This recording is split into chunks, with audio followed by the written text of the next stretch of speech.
उनके तरफ से 100 रुपये का पुरस्कार है। माता रानी आशीर्वाद बनाए रखे कि वो ऐसे ही हम सभी कलाकारों पे अपना प्यार आशीर्वाद लुटाते रहे। कहना है चाहे बेटा कितना प्यारा हो उसे सर पे चढ़ाना ना चाहिए।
अगर दिन के 24 घंटे का पूरा डिटेल दे दीजिएगा तो झगड़ा लड़ाई तय है। अगर कुछ बात बताना भी चाहिए, अगर आप गलत कर रहे हैं तो बिल्कुल बताइए। पत्नियां ही सुधारती है पतियों को। अगर कुछ बात छुपाने से अगर आप सेफ रहते हैं तो छुपाना चाहिए। ये ना कि 4 गर्लफ्रेंड बना लीजिए और बात बताइए नहीं पत्नी से, वो तो पता लगा लेगी तो फिर आप तीनों लोग में कोई नहीं बचाएगा।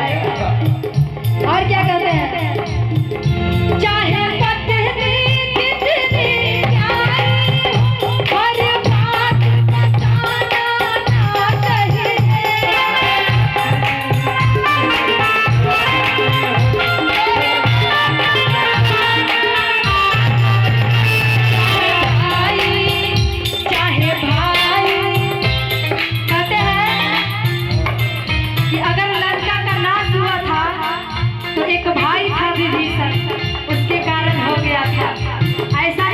चाहिए। कभी विभीषण भी नहीं बनना चाहिए। आप साथ दीजिए अपने भाई का। अगर भाई आपका गलत है तो उसको सही रास्ते पे लाइए, लेकिन उसको कहीं अकेला मत छोड़िए, है ना। चाहे